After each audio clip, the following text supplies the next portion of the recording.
پھر جموں جیل سے پھر ان کو ڈائریکٹ انہوں نے تہاڑ کی ڈیتھ سیل میں شفٹ کر دیا لاسٹ ایئر.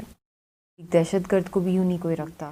ان کے آرگنز بہت افیکٹڈ ہیں, ان کی کڈنیز میں سٹونز ہیں. اللہ تعالیٰ نے ان کو کوئی خاص ہی مٹی سے پیدا کیا, ان کی ایکسیپشنل ویل پاور ہے. ہندوستان کی ہر ممکن کوشش ہے کہ ہماری ساری تحریک کو لیڈر لیس کر دیا جائے, اور جوائنٹ ریزسٹنس لیڈرشپ جو ہے جس میں سارے حریت رہنماؤں کو انہوں نے ایک پیج پہ اکٹھا کیا. اس میں سعید علی گیلانی صاحب جو بہت سینئر لیڈر ہیں, بزرگ رہنما ہیں, کیونکہ یونٹی میں اسٹرینتھ ہوتی ہے. تو یہ بات ہندوستان کو بہت کھٹکی اور ان کو برداشت نہ ہوئی, اس لیے خاص طور پہ یاسین صاحب کے اوپر انہوں نے اس یونٹی کے بعد سینٹرل جیل کے اندر 3 سال پہلے ان کو زہریلا ٹیکہ بھی لگایا تھا, اگر آپ کو یاد. آپ کا بہت شکریہ, آپ نے ہمیں وقت دیا. یہ بتائیے کہ ایسے وقت میں جس وقت بھارت نے ڈیٹینشن سینٹر وہاں قائم کیے ہوئے ہیں, یاسین ملک صاحب کس حالت میں ہیں وہاں پر؟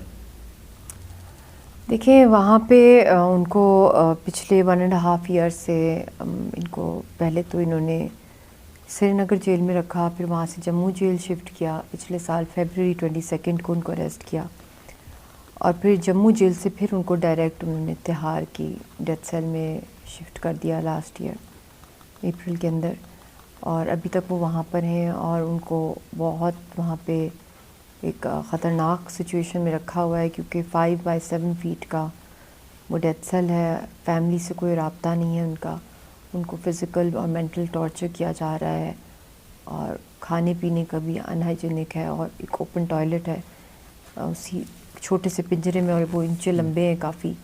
اور جس طرح ایک انسان کو یوں رکھنا, اور وہ بھی اتنے عظیم لیڈر کو, یہ ایک دہشت گرد کو بھی یوں نہیں کوئی رکھتا پرزن کے اندر اگر دیکھا جائے, کیونکہ رائٹس ہوتے ہیں پرزنرز کے, اور جنیوا کنونشنز کا سگنیٹری ہے ہندوستان. تو یہ تو ایک پرزنر نہیں بلکہ ایک پولیٹیکل پرزنر ہے, اور پرزنر آف کانشنس ہیں. تو ان کے ساتھ اتنی مس ٹریٹمنٹ ہندوستان کتنی دہائیوں سے کر رہا ہے, اور ابھی بھی یہی حال ہے, اور ان کی جان کو سخت خطرہ ہے. ان کو ملٹیپل ایلمنٹس ہو گئی ہیں, انفیکشنز ہو گئے ہیں وہاں پہ رہتے رہتے, اور اوور ڈیکیڈز آف انکارسریشن کی وجہ سے بھی ان کے آرگنز بہت افیکٹڈ ہیں. ان کی کڈنیز میں سٹونز ہیں, ان کی ٹانگ میں بھی انفیکشن ہو گیا تھا, پھر ان کی کالر بون کے اندر بھی فریکچر تھا, پھر ان کی ہارٹ کا میٹالک ویلو ہے, اس کے لیے جو لائف سیونگ ڈرگز ہیں وہ بھی نہیں دی جاتی.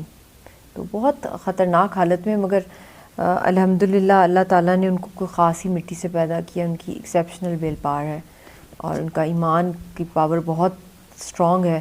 تو برداشت صرف اور صرف اپنی ول پاور پہ کریں, ورنہ ہیومنلی پاسبل نہیں ہے اتنا عرصہ ایسی حالت میں زندہ رہنا.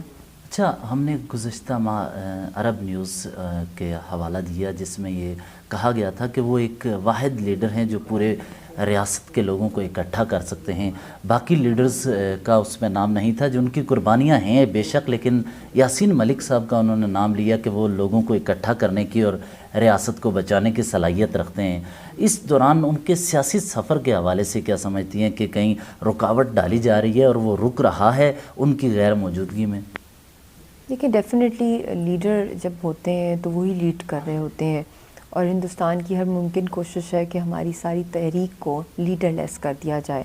اگر قائد اعظم محمد علی جناح نہ ہوتے تو پھر کیسے تحریک چلتی, مگر اللہ تعالیٰ کا حکم ہوتا ہے تو ایسے لیڈرز لیڈ کرتے ہیں, کیونکہ ایسے لیڈرز صدیوں میں پیدا ہوتے ہیں. اور یاسین صاحب یونٹی کی علامت ہیں اس ٹائم پہ.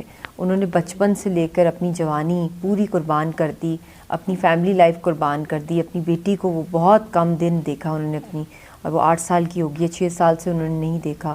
اور 11 سال کی ہماری شادی میں صرف 65 ڈیز ہم نے اکٹھے گزارے ہیں. تو ان کی زندگی میں انہوں نے اپنی ساری خوشیاں سب چیزیں قربان کر دیں, تن من دھن کی قربانی انہوں نے دی ہے. اور وہ کوئی ہاؤس اریسٹڈ نہیں ہے, وہ جیل میں بھی ہے, وہ بھی جیل جو ڈیتھ سیل ہے, عام جیل بھی نہیں ہے. تو واقعی وہ اس وقت جو ہے وہ اس تحریک کو مکمل طور پہ لیڈ بھی کریں, اور جوائنٹ ریزسٹنس لیڈرشپ جو ہے جس میں سارے حریت رہنماؤں کو انہوں نے ایک پیج پہ اکٹھا کیا. اس میں سعید علی گیلانی صاحب جو بہت سینئر لیڈر ہیں, بزرگ رہنما ہیں, وہ کتنے سالوں سے ہاؤس اریسٹڈ ہیں, نماز پڑھنے کی ان کو اجازت نہیں ہے کہ وہ مسجد جا سکیں. اسی طرح میر بھائی صاحب بھی ہاؤس اریسٹڈ ہیں. ان سب کی یونٹی جو یاسین صاحب نے فارمولیٹ کی سب کے ساتھ مل کے, کیونکہ یونٹی میں اسٹرینتھ ہوتی ہے, تو یہ بات ہندوستان کو بہت کھٹکی اور ان کو برداشت نہ ہوئی, اس لیے خاص طور پہ یاسین صاحب کے اوپر انہوں نے اس یونٹی کے بعد سینٹرل جیل کے اندر 3 سال پہلے ان کو زہریلا ٹیکہ بھی لگایا تھا، اگر آپ کو یاد ہو، جی اس یونٹی فارمولیٹ کرنے کے بعد، اور پھر اب ان کو تہاڑ میں ڈال دیا ہے. مگر یہ ہندوستان کی بھول ہے کہ یہ تحریک رک جائے گی. یہ رکنے والی نہیں ہے، انشاءاللہ تعالیٰ یہ اگلی نسلوں تک ٹرانسفر ہو گئی ہے. اور جو بیج جو بو دیا ہے آزادی کا پچھلی نسلوں نے اور غلامی کے خلاف کھڑے ہونے کا، اگلی جو نسلیں وہ اور بھی زیادہ اس کے اندر ڈٹرمنڈ ہیں. اچھا، یاسین ملک صاحب کے حوالے سے بھارت مسلسل پروپیگنڈا کرتا ہے کہ یہ پاکستان سپانسرڈ کام کر رہے ہوتے ہیں اور ٹیررزم کو اس آزادی کی تحریک سے جوڑ دیتے ہیں. تو اس حوالے سے کتنا کام کیا جا رہا ہے کہ فریڈم فائٹرز کی یہ جو موومنٹ ہے اس کو بین الاقوامی سطح پر لے جایا جائے اور بتایا جائے کہ یہ آزادی کی تحریک ہے. اگر انگریز سامراج کے خلاف بھگت سنگھ کھڑے ہوتے ہیں تو یہاں سے بھارت کے خلاف ایک منظم جدوجہد کرنے والے یہ ہیں. دیکھیں، بھگت سنگھ کو فریڈم فائٹر کہتے ہیں تو کشمیری جو اپنی زمین پہ آکوپیشن فورس کے خلاف کھڑے ہوتے ہیں تو ان کے پاس یو این کے اندر یہ رائٹ ہے، اور رائٹ ٹو آرمڈ کانفلکٹ ہے ان کے پاس. مگر 99.9% ہماری اس وقت جو تحریک چل رہی ہے وہ پرامن ہے، سیاسی ہے. جس طرح قائد اعظم نے پاکستان موومنٹ چلائی تھی اسی طرح ہماری حریت رہنما اور ہماری عوام چلا رہی ہے against the highest occupation in the world. تو ڈیفینیٹلی دنیا کے سامنے ایک بہت بڑا کویسچن مارک ہے کہ جہاں دنیا امن کی بات کرتی ہے، پرامن حل کی بات کرتی ہے، کیونکہ آج کل کے دور میں سب سے زیادہ ضرورت ہے، کیونکہ دنیا افورڈ نہیں کر سکتی جنگیں، کیونکہ اس وقت الیکٹرو میگنیٹ پلس ویپنز ہیں، اس وقت نیوکلیئر ویپنز ہیں، اٹامک ویپنز ہیں، اس وقت ہائیبرڈ وارز چل رہی ہیں. تو آج کے دور کی جنگوں میں اور پچھلی زمانے کی جنگوں میں زمین آسمان کا فرق ہے. اگر پچھلے سال جس طرح نیوکلیئر کوڈز ایکسچینج ہوئے تھے انڈیا اور پاکستان کے تو پوری دنیا سیکنڈز میں تباہ ہو سکتی تھی، انسانیت ہمیشہ کے لیے ختم ہو سکتی تھی. تو اس لیے دنیا کو بہت خیال رکھنا پڑے گا کہ جس طریقے سے کشمیری قوم اس وقت رسپانسبلی سے کوشش کر رہی ہے، ہر ممکن کوشش کر رہی ہے کہ پرامن طریقے سے اس کا حل ہو. ابھی وہ پرامن حل طریقے سے اپنی موومنٹ کو لیڈ کر رہے ہیں.